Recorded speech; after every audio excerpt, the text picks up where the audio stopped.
Welcome everyone to PURC's online event, Can Satellites Be Used to Expand Broadband? A conversation with Patrick Masambu. I'm Mark Jameson, PURC's director. Almost every country in the world is trying to expand broadband access, whether in response to the pandemic, to modernize its economy, or to ensure citizens access to education, healthcare, or public services. But expanding broadband can be difficult and expensive. And there's no one-size-fits-all solution. One option that has captured people's imaginations and attracted criticisms is satellite-based broadband, and in particular, what are called low Earth orbit satellites, or LEOs. Led by Elon Musk's Starlink with about 1,500 satellites and more to come, LEO companies like Amazon and Telesat are trying to make LEO internet an attractive alternative, especially in rural areas. But can they really do it? One op-ed in Space News was titled, "LEO Broadband Will This Time Be Different?" pointing to the historic failures of satellite broadband. The Association of Fiber Optic Broadband Providers call LEOs a path to nowhere. Here to help us sort out fact from fiction is Patrick Masambu, the Director General of the International Telecommunications Satellite Organization, ITSO. The ITSO is an intergovernmental organization with 149 member states and a goal of ensuring that satellites are available to all nations as soon as practicable on a global and non-discriminatory basis. Knowing Patrick has been one of the highlights of my careers. I first met him about 25 years ago when he was managing director of Uganda Telecom Limited, and helped train his staff when he became the chief executive of Uganda Communications Commission. He's also taught in our PURC courses, and he's worked tirelessly. He worked tirelessly to establish the UCC and to develop sound regulatory policies throughout East Africa. He's been with ITSO since 2010 and has been its Director General for about 5 years. Patrick, welcome to PURC. So Patrick, let's begin with a little history. The early experiences, say in the 1990s, with using satellites for broadband communications were not very good. What were the problems that people were experiencing and how have they been addressed? First, thank you, Mark, for that kind introduction, and a very good morning, good afternoon, good evening to all of your colleagues who are out there listening to us. It's a pleasure to join you at this seminar. And as you mentioned yourself, we've met and known each other for 25 years plus. That in itself speaks volumes about how things have changed over time. I am now, of course, as you mentioned yourself, the Director General at the ITSO, something which I've been doing for 12 years. And I got into the current position through an elective process in 2016. I started work in 2017, July. So it's close to 5 years.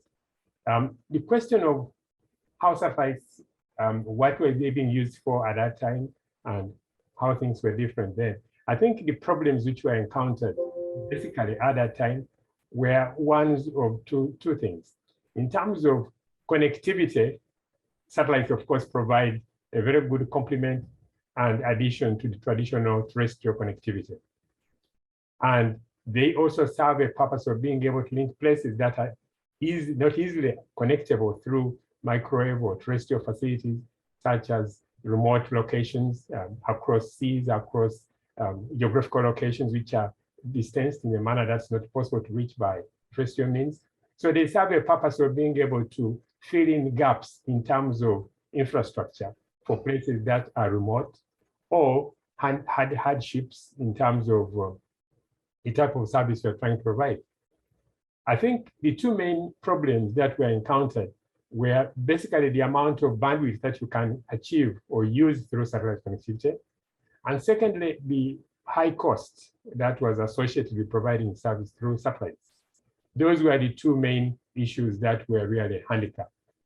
And of course, that handicap is if it is for countries that are either least developed or developing and they don't have a lot of revenue, they don't have sources for paying for that, it becomes a challenge. But that has changed with time. First of all, the connectivity through satellite was what was called through geostationary satellite, geosynchronous orbits, GEO. Those are satellites at an altitude about 36,000 kilometers above the Earth. Challenges they had, of course, in terms of trying to provide connectivity, included also the amount of latency that is associated with their connectivity. Now, with time, what has happened with changes in technology, there has been a shift towards providing services in the lower Earth orbits. And that's where the LEOs come in. And that started way back in the 90s with the initial sort of companies that started to spearhead that were companies like Iridium, like Odyssey, Teledesic, Globalstar, and so on. But I think the timing was not right for a variety of reasons. And so LEOs eventually never took off really. And even the one company that continued to be in position to provide those services, Iridium, also eventually had to change its approach. But that was the start of the change from complementary service provision by LEOs opposed to just GEOs alone. Okay, well, thank you, Patrick. And there's several issues that you just raised we're going to revisit, but let me zero in on LEOs and GEOs.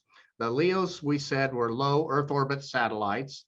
The GEOs are those that are geostationary satellites. So explain the differences between those two and elaborate a little bit on are they substitutes, are they complements, are they competitors to each other? Well, in terms of the technological differences, there are several. But first of all, the altitude at which the satellites that provide services through what's called the geosynchronous orbit, that orbit is 36,000 kilometers above the Earth's surface. At that height, it is possible to cover the entire globe with only 3 satellites. But of course, in terms of the demand that you may have for the use of services, companies operate not just 3 satellites, they operate many more. At that altitude also, the satellites appear stationary to someone who is on the Earth looking at them. If you were to look at a satellite at that height, because it is moving at the same speed, it is first of all rotating and moving on its own axis, and it's moving at the speed of rotation like that of the Earth. So it appears stationary. Now, later on with the technological developments, of course, it became possible to now start operating satellites in lower orbits. And the 2 main lower orbits is what's called the medium Earth orbit and then the low Earth orbit. The low Earth orbit ranges in terms of altitude for satellites between 500 kilometers and 2,000 kilometers above the Earth's surface. That range is what generally is associated with what's called the low Earth orbit satellites. So that in terms of altitude, that's the best difference. In terms of the technology itself, the satellites in GEO tend to be much bigger. The ones in the LEO Earth orbit, in the LEOs, are much smaller. In the operations for satellites in the GEO, you would normally have even a single satellite to provide service to a particular region if you wanted to. For LEOs, the tendency to have several satellites in what are called constellations. And the reason for that is that one satellite will not be able to, at that altitude, one satellite cannot provide service to a large enough area. So you tend to have them in, I may refer to them as bundles, but they are typically called constellations. And interconnecting them then provides a system or a network that is able to provide services on a global basis. Those, I think, are 2 basic differences. And of course, the other issues in terms of how you steer the antennas to be able to track the satellites. It is much easier for the GEO satellites to be steered, to be tracked, whereas for the ones which are at a lower altitude, because there are many of them and passing any station very quickly, it becomes a challenge technologically how to track them. So essentially, I would say those are the 3 fundamental differences between the GEOs and the LEOs. All right, well, thank you. Let's go to another issue that you talked about, and that is the service quality from the LEOs. A lot of people worry about whether or not a LEO satellite can provide the kind of broadband quality of, let's say, a fiber optics or a 5G. In particular, they worry about latency, and you've already mentioned latency, and that's that issue of how long it takes for data to get from the sender to the receiver. And if it's jumping from the Earth up to a satellite and back down, that can be quite a distance. And low latency is really important for like real-time voice communications, real-time video communications, and for gaming. What are your thoughts on this service quality and this latency issue for LEOs? I think, of course, the type of quality of service that you get on some, from the technical point of view, some of the issues that are of concern would be the spectrum or the frequency band in which you operate. The band in which the LEOs operate is typically what's called the KA band. And the KA band has got some difficulties in terms of rain fed, which would be as a result of absorption of the radio signals. What has happened, of course, that is a challenge, but I think developments in terms of technology have made that an issue that can be handled. Use of new technologies, spectrum means a number of other issues. For example, moving to adaptive coding of the signals in terms of signal modulation are able to reduce the kind of problems that you would have with regard to the quality of service because of spectrum.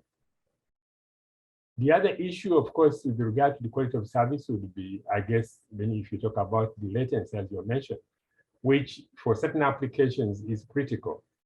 And that in itself means that if you are going to address the worries about the quality of service caused by the type of latency that you get, then it's important to ensure that the kind of modulation schemes that you are using are up to mark. That is now something which has been developed fairly extensively. So yes, there are concerns about quality of service, but I think what we have done or what we have had in terms of developments in technology at this point in time, it's not so much of a major issue if you are able to get sufficient numbers of satellites in the constellation and you are able to track them efficiently. Of course, the proof is in what they call it is in the eating, the cake is in the eating. So I think what we would have to see or look ahead is more in terms of the people that have become commercially operational. That's, I think, Starlink, which is providing service now. Companies that tried to provide service before, apart from Iridium, was of course OneWeb, which launched satellites, but they have never finished launching the types or the numbers of satellites that they require in place to be able to provide sufficient connectivity. But they are progressing. And as you know, OneWeb went through a Chapter 11 process of bankruptcy, but they emerged out of that, and they are now, they've got strong investors backing them up. So they should be able to launch all the satellites they need to have full connectivity. And I think we will see the kind of service that they provide in comparison to the Geosystems. The other interesting bit, of course, is that to address the issues of quality of service, I think you will have seen a lot of movements in terms of companies that are traditionally providing geo services. Large companies like Intelsat, like Eutelsat, Telesat, and so on. They all have an interest, SES, they all have interest in having services that are complementary or services that are in multi-orbits. So a company now will no longer, if they are going to be viable over the long term, their strategy, I think, would tend to be to have either footprint through ownership of and operation of a LEO system apart from GEO, or maybe through marketing arrangements or through whatever arrangements. But the idea is to be present in multi-orbits.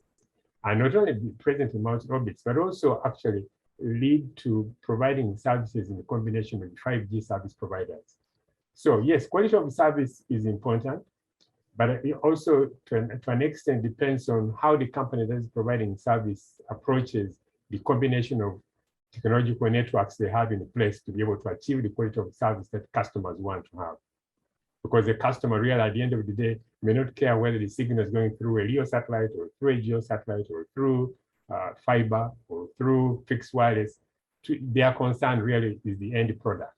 And so if a company comes across and is able to provide a multiplicity of technologies and meets the needs of the user, the end user, with the appropriate quality of service, then the issue of the individual component of that network is no longer absolutely critical. All right, well, thank you for that. Now, you raised also the issue of interference with the radio signal. And you very specifically mentioned that rain absorbs the radio signal. That makes it hard. For those in our audience that are not familiar with how radio waves and these signals work, Essentially, what we're talking about is when your cell phone or your satellite dish for your television, whatever, those are communicating, they're communicating through what we call radio waves. And waves occur at particular frequencies, and we count the frequency as how many waves are passing a spot like my hand in a second. That's how we measure frequency. And it turns out that waves of different frequencies actually have different physical properties. Some can bounce off the ground, some can't. Some can bounce off the ionosphere, some cannot. Some can penetrate buildings, some cannot. Some receive interference from rain. And so when there's heavy precipitation, sometimes those radio signals don't get through very well.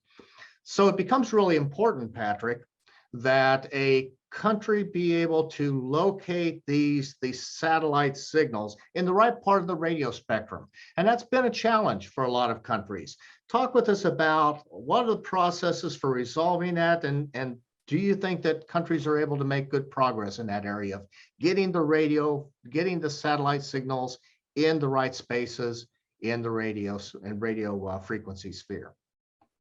Well, thank you, Mark, for that question. First of all, at the international level, there's the institution called the International Telecommunications Union, which is one of the UN agencies that is responsible specifically for telecommunications.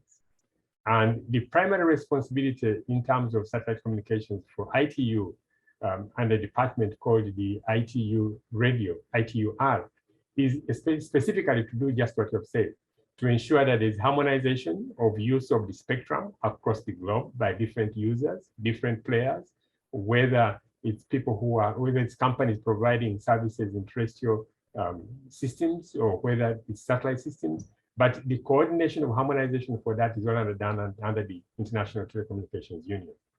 The ITU publishes a number of books, if I may call them that, called the radio regulations.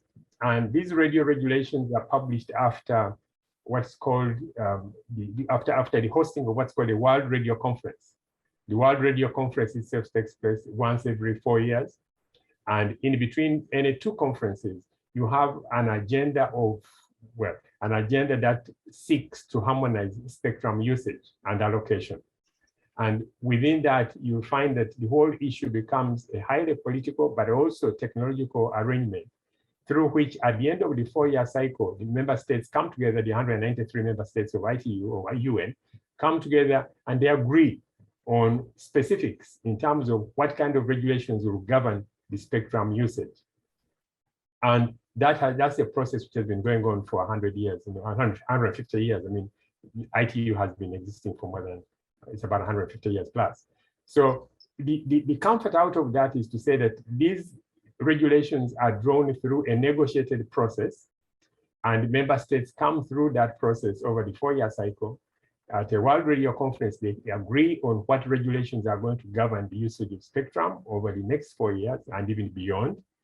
That stability is important for manufacturers, it's important for operators, it's important for anybody who uses the spectrum.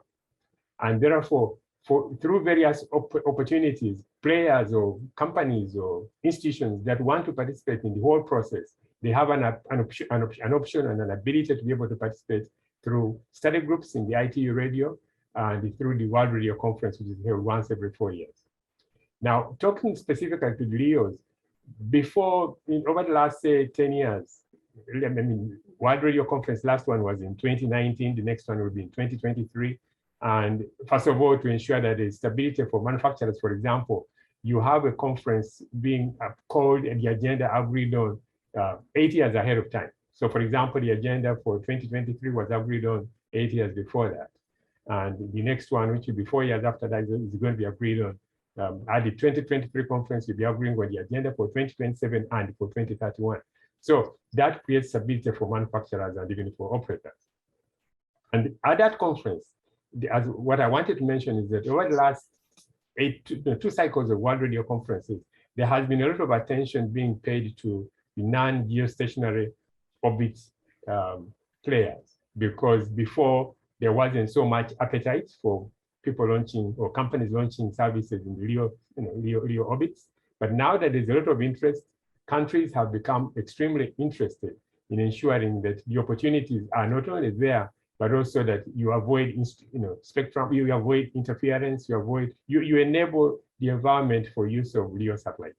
So there's a lot of activity taking place through the ITUR to ensure that the spectrum is in place, to ensure there's no interference between various bands, to ensure that companies that want to operate in LEO as well as GEO orbits are able to do so. And then with that in place, member states or countries have an opportunity to contribute to what should become the global agenda and agreements. Okay, so that raised a question for me, Patrick. If I were someone in a country in charge of making sure we had the right uses in the right places of the radio spectrum, and I wanted to learn what other countries have done, their successes and their failures, should I attend this World Radio Conference? Would that be a real good education opportunity? Should I talk to the ITSO? How can I learn? What are the best practices and what are the experiments that people are doing? I think, obviously, if you are going to be involved in planning the spectrum for your country, you have to make sure you attend the relevant ITU fora. It's important to participate in the work of the study groups. It's important to participate in the World Radio conferences. But in between that, also at the regional levels, most of the regions now have established systems or arrangements under which, even at the regional level, you are able to participate. I would say, for example, you have institutions like the Africa Telecom Union. The Africa Telecom Union has, all the member states of the Africa Union, and they have regular meetings looking towards planning the usage of the spectrum as one of the things. If you are looking to the Americas, there's what's called CTEL. If you are looking to Europe, there's CEPT and all the rest. So there are regional institutions which are in place and which follow a very organized agenda in the preparation for radio conferences. So you have to be, as a country, you have to participate in those activities. Now, of course, the ITU, for example, itself has a lot of programs that help to bring people up to speed. They organize symposia every year, regional symposia in radio communications, for example. Every region, they have a symposia, not every region, I mean, they have symposia on a regional basis being organized. Basically, like in the 4-year cycle, they would have a regional radio regulations seminar in every region once in the 4-year cycle. And so these opportunities are there, and it's important that member states take advantage of them and they participate. Now, for ITSO, ours is a more restrictive sort of role, but we also have arrangements for members to attend what's called the Assembly of Parties meeting once every 2 years. And this is important because you have an opportunity to network with other countries and understand issues related to satellite technology and satellite policy in a focused manner. At the ITU, there will be a lot of things that you need to learn about. At the ITSO, would be concentrating basically on satellite communications alone. So yes, you need to attend in multiplicity. I would say, look at having participation in the regional events. Participating in the ITU is extremely important. And at the same time, also participate in the activities of ITSO. All right, very good. So to the audience, I'm going to ask another question or two to Patrick, and then I'll be turning to look at the questions that you have. So please put your questions in the chat. In about 20 minutes, we'll actually open the microphone so you can ask your questions verbally. But I'm going to be looking to you to make sure that we're talking about things that you're interested in. So Patrick, before we get to the audience's questions, as I've listened to you talk, it appears that in many instances, LEOs might be a niche player for broadband, special applications in rural areas or for particular businesses. Is that right? Or can it compete in more urban areas with fiber optics and 5G? How does it get used effectively? I think once the LEO players get over the economics of the provision of services through LEO, which are enormous, one could say initially they are a niche player. A niche player in the sense that they will be best used for meeting, and why they would be a niche player is for a number of reasons, but one of them is from the cost perspective. it may not necessarily be competitive to use LEO services initially. So, but at the same time, anybody who is in communications will know that you need to arrange for ubiquitous presence. And so in that case, they would serve like a complement to the traditional service, but expect that in the long run, they not only become a complement, but they become part of the core service provision. So yes, a niche initially, but I think you would be planning, if you are planning for your nation's services, you should be looking at having them across board. How fast they become involved across board, I think will depend on that country's policies in terms of how they have encouraged other players in the market to provide the services. But what is important is that if you are going to have ubiquitous coverage, if you are going to ensure that all people in your country have access to services that will ensure internet connectivity, then you need to have complementary provision of services, whether they come through LEO satellites, through geosatellites, through traditional fiber, or whatever. It's important that you pick and use all technologies to be able to provide the overall need. Like I said, they are a niche initially, but I think with time, they will become mainstream. How fast they become mainstream will depend on how fast the players can be able to make their costs reasonable. For certain applications, for example, in-flight services or for rigs at the sea and what have you, they may be the only solution in some of the cases. And so that niche is small but important. And so they have a role to play. For someone who is looking at ubiquitous presence, I think it's important to consider their use as well. All right, then one more question from me, then I'm going to turn to the audience. You've talked a lot about the different policies that a country should think about if it's going to give LEOs the opportunity to play the role that it should, whether now or sometime in the future. Are there any other policies you would like to add to that list of the things that you've talked about? I guess the starting point for any country really is to be technologically neutral. So the policy developed by the government should be technological neutrality as a core, meaning that in terms of choice of what you want your people to use, you shouldn't be technology specific. There have been instances where a country may say, I'm not going to focus, or I'm not going to enable, I'm not going to promote the use of satellite technology because it's expensive. Or they may have said, I don't want to promote the use of fiber for whatever reason. Mm-hmm. But I think what is important is that countries have to be objective, they have to be open-minded, and be technologically neutral in terms of policy. So whatever policy you develop, it should be able to enable and to encourage all players to be able to participate in the market. The other policies, of course, in terms of how the market itself gets segmented, that's at a different level, depending on who is responsible for competition policy in the country and what have you. But most important from a technological point of view, there should be neutrality. And then at the intergovernmental level, now talking specifically to ITSO, our concern as ITSO has been on use of orbits which are in the geo orbit, orbital slots or orbital positions in the geo orbit. I think at the international level, it might make sense to start moving or start to consider having the same concerns about LEO connectivity in the same way like countries were concerned about geo connectivity. Now, whether this comes through arrangements in terms of how we oversee the companies that provide satellite communications in the geo orbit, or whether it comes through another arrangement in terms of bringing countries together. But the importance about it is that it provides the opportunity for development of policies that are long-lasting and holistic. So I would say that. And then, of course, the quality of service is another issue that you want to worry about, because ultimately, the quality of service parameters that you set as a policy will determine the kind of operational arrangements an operator will have in place to meet those needs. So focus on quality of service is key.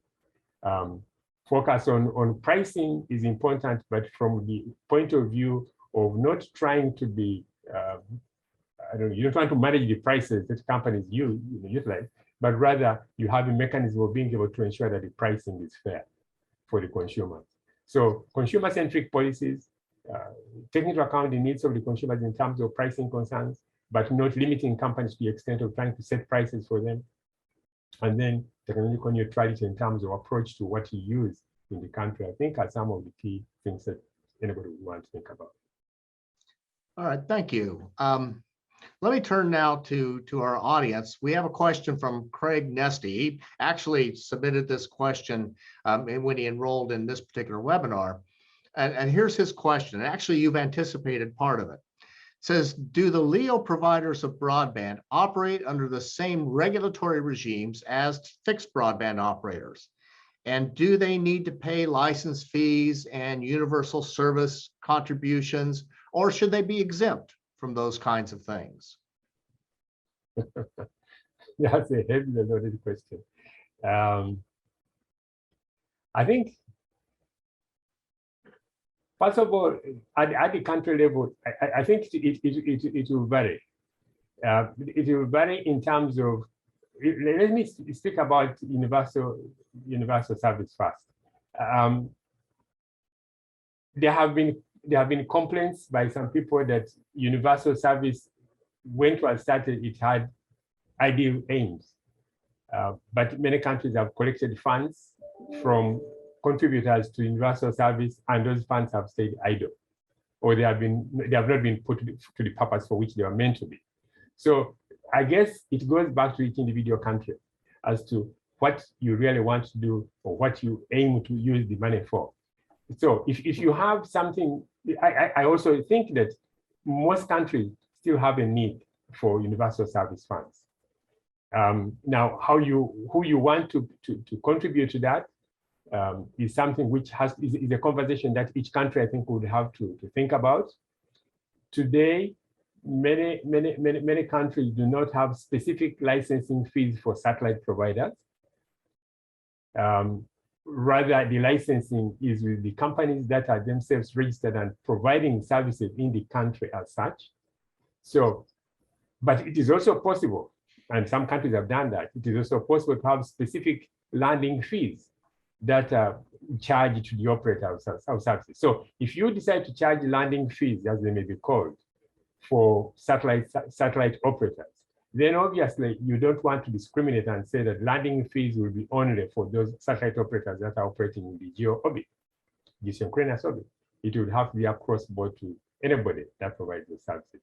But it's an issue which is still young, if I could say, and a lot of discussions are ongoing as to how you approach licensing. But I think the focus is, in terms of segmentation, you would want to ensure that there's no differentiation between providers using LEO or those using GEO in terms of how they contribute to a nation's development in terms of licensing fees. All right, thank you. So we have another question from Isov. I was wondering if you could give us an idea of the bandwidth that's used for satellite broadband access, say for Starlink. How much bandwidth, when we're talking about frequencies, how much of that range would they be needing? What would they be doing? I think it very much depends, if I could step back, it depends on the number of satellites in the constellation.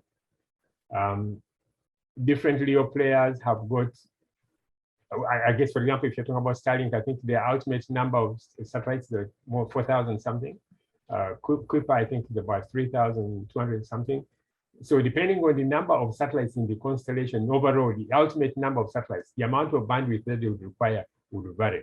I can't put a figure to it right now, but it's something which I can follow up. If you can send me details of the personal questions, I can follow up and provide more details offline. All right. Okay. Well, Rebecca will work on that then. Thank you so much for that. Here's another one. This is from Nigel. Nigel says hello to Patrick. So Nigel must know you. So the question is, there are collision, safety, environmental concerns with the growing numbers of LEO satellites. To what extent do you think this is a problem? And do you believe it can be effectively managed as service demand continues to grow? Thank you, Nigel. I think Casimir is from Trinidad, if I'm not mistaken. We met before. It's interesting because I think, first of all, there have been efforts at the international level to try to set up an institution or use an existing institution in terms of managing space debris. Space debris, which will, of course, invariably arise from whether intentional or otherwise, but collisions in space because of the worries about the growing number of satellites. And that's why, as I mentioned, ITU is focusing a lot on the last 4 years, and of course the coming 4 years, about NGSOs, because of the concern that the number of constellations which are being requested for, which our companies are applying to put up, are so many. But coming back to this question, the need for a global arrangement for management of debris is important, more important now than ever.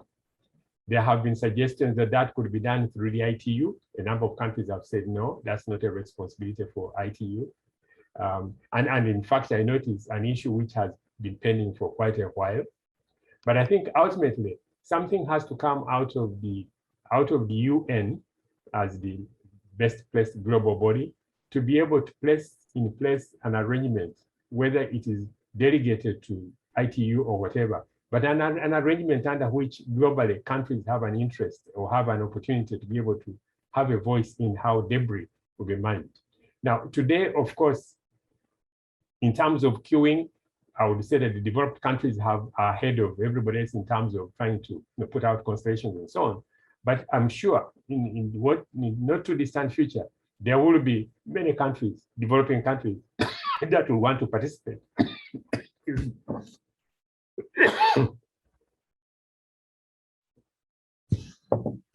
That will want to participate in the space industry. And if they do so, or they want to do so, the most logical thing is participation through a global arrangement. And so I think it begs the individual member states to be able, at the appropriate forum, to call for more concerted efforts in terms of putting in place a global arrangement for management of debris, which of course will address the issue of safety, the issue of collisions, and so on. Because if any one institution, if it tries to take over that mandate without being mandated properly, it becomes an issue of disagreements. But I think it's an issue that should be taken up individually by countries. They raise the questions in various fora, and through that sort of collective stakeholder consultation, some arrangement will be put in place to manage that. It's not right, it's not wise, and it's not reasonable to leave it to the private sector to find a way of how to manage debris. It just won't, I mean, it may work for a while, but it certainly won't work in the long term if there is no involvement of all the various stakeholders. Okay, we have, I want to direct the audience's attention to a comment from Toshia. It's not a question, but it's a description of some things going on in Japan with respect to using Starlink for backbone for 5G. So there's good information there, and people can use that to do some further investigations. So here we have a question though from Charles. Charles wants to know, and you were just talking about some of this, what are the functional differences between the ITUR and the ITSO relating to satellite standards or just satellites in general? What's your division of labor? ITUR is functionally a lot more established in terms of providing the details in terms of spectrum management. ITSO was set up by the member states with one specific mission, and that was to ensure global connectivity, to ensure non-discriminatory access, and to ensure lifeline connectivity to member states within ITSO, but specifically focusing on services that were provided at that time by Intelsat. Now, the Itso agreement was later amended in 2007, and came into force in 2017 to allow for operators that may use some of what's called the common heritage spectrum orbital positions, which Intelsat has not used. And when that happens, so today the arrangement in terms of the Itso agreement is that you can have multiplicity of operators as long as there are orbital positions that become vacant as a result of Intelsat not using them. So that responsibility we have then primarily is the core one of oversight over Intelsat, because in terms of the original setup, Intelsat had the highest market segment in terms of satellite communications at the very beginning. Of course, their market share has gone down now. They are probably, I would say, 50 to 60% of the global market share, but they still remain the largest player by any means. And so governments are interested, because of the large market share that they have, governments are interested in making sure that the services provided by Intelsat, first of all, meet the needs of the member states, but secondly, they are aimed at achieving global connectivity as well as non-discriminatory access. In other words, you can say, as a last point of call, in the event there was someone else who didn't have services covering the entire globe, governments have a company that they can hold accountable for providing that. So that's the main oversight responsibility of Itso. But that in itself means that we have an opportunity to be able to have global discussions in terms of policy for satellite communications as a specialized agency, if I could put it in that way. Now, ITUR, on the other hand, is one of the three main divisions under the ITU, with a specific focus on radio. And that means a lot of things in terms of radio, whether you're talking about spectrum, whether you're talking about equipment, whether you're talking about literally anything that uses radio waves. The regulations, the standards, and all those that have to be followed by manufacturers in manufacturing radio equipment, or by operators in terms of providing certain types of services, whether in terms of quality or what spectrum they can use, is all under ITUR. But ITUR sets global standards. Each individual country has to do its own radio management. And so typically you have what's called a national table of frequency allocation, which a country will develop. That national table of frequency allocation will be a mirror of the global allocation of spectrum, but specifically geared towards the country's need. So you may find that what's called the NTF, the national table of frequency allocations, will vary from country to country, but in a nutshell, a lot of it is focused or originates from what the ITUR has developed. And in fact, the World Radio Conferences, one of the issues they keep looking at every 4 years is to look at how the spectrum management, spectrum allocation across the entire globe is being used. You may find that spectrum usage, for example, in the region of the Americas for certain frequency bands is different from the way it is used in the region 2. So there are 3 regions in radio: region 1, region 2, region 3. The use of spectrum in the 3 different regions will vary in certain parts of the spectrum, because again, some of it is locally dependent. The needs in one region may be different from those in another, and so on. But there are some spectrum bands which are global. And satellite communications tends to be one of those applications where there's need for global bands because of the, for purposes of a number of reasons. But one of them is economic in terms of company manufacture of equipment. If you want it to be viable globally, then of course you must have global spectrum usage. So in a nutshell, ITUR has a lot more to do, is a lot more involved in the details, and anybody who wants to do spectrum management must be involved in ITU. Okay, so semi-related to that, question from Sherman. Wants to know, how do you think the competition between GEOs like Viasat and the like, and the LEO, Starlink and others, will develop in the future? How do you think the competition between GEOs and LEOs might evolve in the future?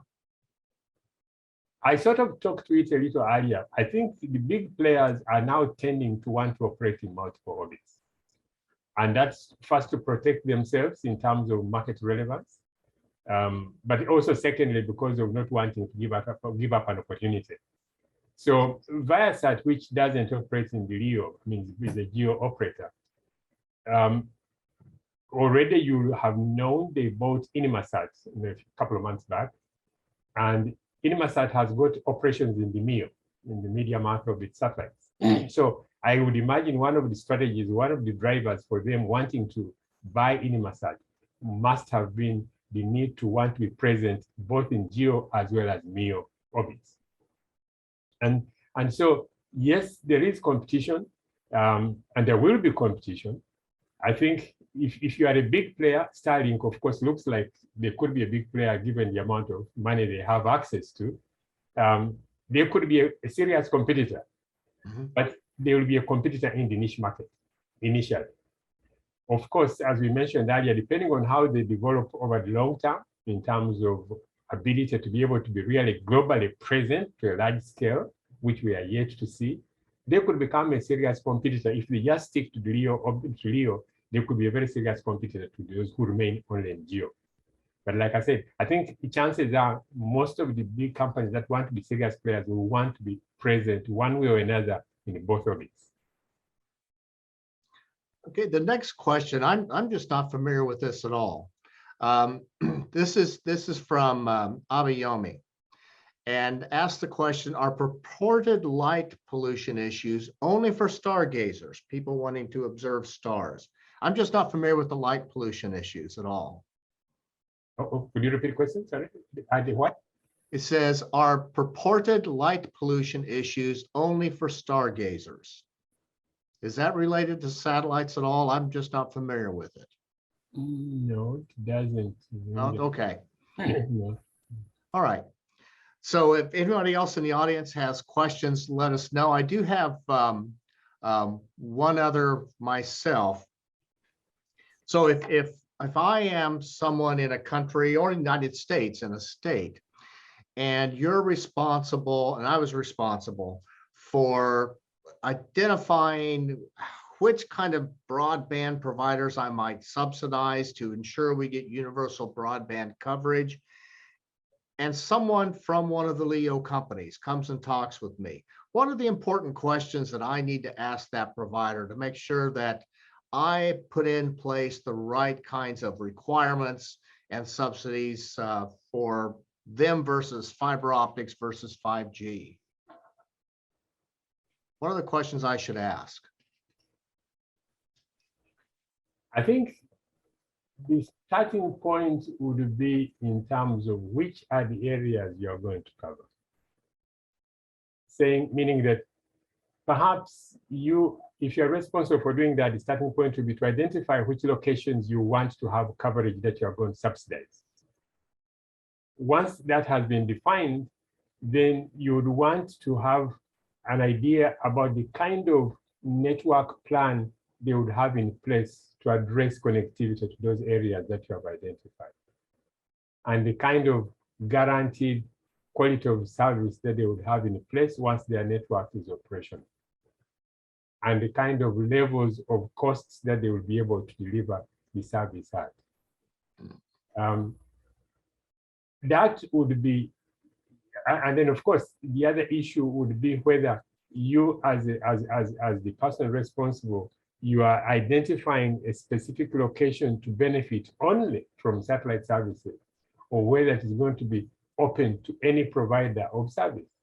Because you may find that the choice of satellite connectivity, whereas it is the intent of one company that is coming to provide to you, for example, through LEO, you need to be sure that the other providers are not cut out or removed or denied an opportunity when they could actually offer service to the same location competitively.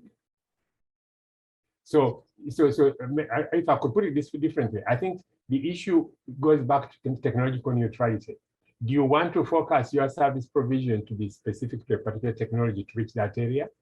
And if so, would you have already made sure that the other providers are not able to meet that requirement within either the time frame or the cost price being affordable, that before you decide on saying that you are going to limit it to only satellite providers? Because I think because every company plans their expansion in different ways, it's a bit risky to start sort of segregating and saying that this part of the country will be only provided by satellite providers, because different companies, they have a path along which they are going to provide the service. So I think what you want to do is to have identify the areas you want to have the service, make an open invitation to anybody who is able to provide the service to indicate their interest.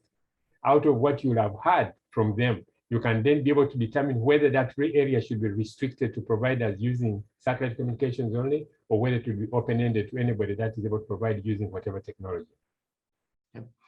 ESOF has a follow-up questions related to what you were just talking about. It's asking, is the primary market for satellite broadband mostly for rural businesses or for rural residential customers? They're both. Both? Yes. Okay. And then Charles has a follow-up question as well. Charles says it says in Papua New Guinea, current satellite operators are not issued licenses because they're not registered, or because they are registered overseas and have no physical presence in Papua New Guinea. Therefore, the country doesn't collect any tax revenue or fees from them selling broadband through intermediaries in the country. And there's a fear on the part of the government that this might persist even after Starlink enters with its LEO satellites. Charles wonders, so what should the country do about that issue? And if you can give any examples of what other countries have done. First, Starlink, I think, they are only starting commercial service a few months now. I think it's just early days. But what I would say is that the starting point is in terms of the service provision. Typically in a country, there will be a service provider. So you need to somehow associate the provider, for example, whatever telecom company it is that's providing service in your country. You would want to have an idea about which satellite providers are going to provide the service to them. And what I know is that typically, for example, there will be some sort of fees that you would levy on those operators by virtue of the kind of standards, kinds of stations which they have in place providing different services. So even if you don't have a direct link to the satellite operator, because of the declaration that will have been made by the telecom operator in the country as to which operators they're using, you'll be able to have some sort of fees for the kind of stations that they have in place to connect to those operators. So there is no specific requirement that you must collect fees from a satellite operator as such, but rather you do it through the operator who is present in the country. Now, when it comes to an operator who is going to directly link to the home without going through a national operator of some kind, I think that within the law, you need to require that anybody who accesses service in that manner, service which is not of a receive-only nature, for example, it is dual communication, there must be a mechanism through which you are able to require them, just like taxes. I mean, in a way, it becomes a responsibility to ensure that no one nationally can access to services of that kind without either doing it through a company that is licensed to provide those services, in which case you'll have access to the fees. Or if they want to have that directed to themselves, then you must have a way of being able to provide a license to them. So the choice at the end of the day becomes one of the customer, which route do they want to go. As long as there's a law in place that requires or obliges anybody who is going to access to service to be able to go do it through either licensed operators, or if they are going to do so themselves on their own, then they would have to have perhaps an individual license. But what I would imagine also is that you would require companies that want to provide the services to you that are not going through the national operators. There must be some sort of landing fees. I think that's the way I would think about it. I mean, those landing fees would then have to be paid to the regulator to provide or to allow them to legally have access to the consumers that are based in that country. Hey, we're going to run out of time. We have a lot of questions. We're just not going to get to all of them. My apologies for it. Let me get to this particular question because I've heard it talked about a lot as people think about expanding broadband. In your opinion, Patrick, are there competitive advantages of an organization using LEOs versus using fiber to the home to supply broadband to different geographic or populated areas? I think the choice of the technology to use would be sort of fluid. So the competitive advantages would be to the extent that you are able to get the service at a lower price. But I think in some instances, you may not necessarily have it at a lower service, but I mean a lower cost, but the important issue is that must you have that service in that location? And then your choice will then be dependent on who is able to provide that service in that location at that time. But you need to have a strategy in place for transitioning from one option to another, depending on the business plans of the companies that are providing the service. So yes, there could be competitive advantages, but also you need to have a sort of a mechanism of being able to transition from one to another over time. Okay, that adaptability is key. It's very over and over again. Yes. Okay, one more question, then I'll need to close. And I've just heard discussions about things that we're seeing in the current conflict in the Ukraine, Russia and the Ukraine, and it's affected satellites. So I've heard that Starlink repositioned some satellites to improve broadband communications in the Ukraine. That's just one role it's tried to play. I think I've also heard discussions that the conflict has changed the opportunities for launching satellites so that we can increase the numbers. We've talked about the importance of having a number of satellites. What's your understanding of the realities of the roles that how this is affecting satellites and the role that satellites play? Well, I think clearly one thing which has come to bear is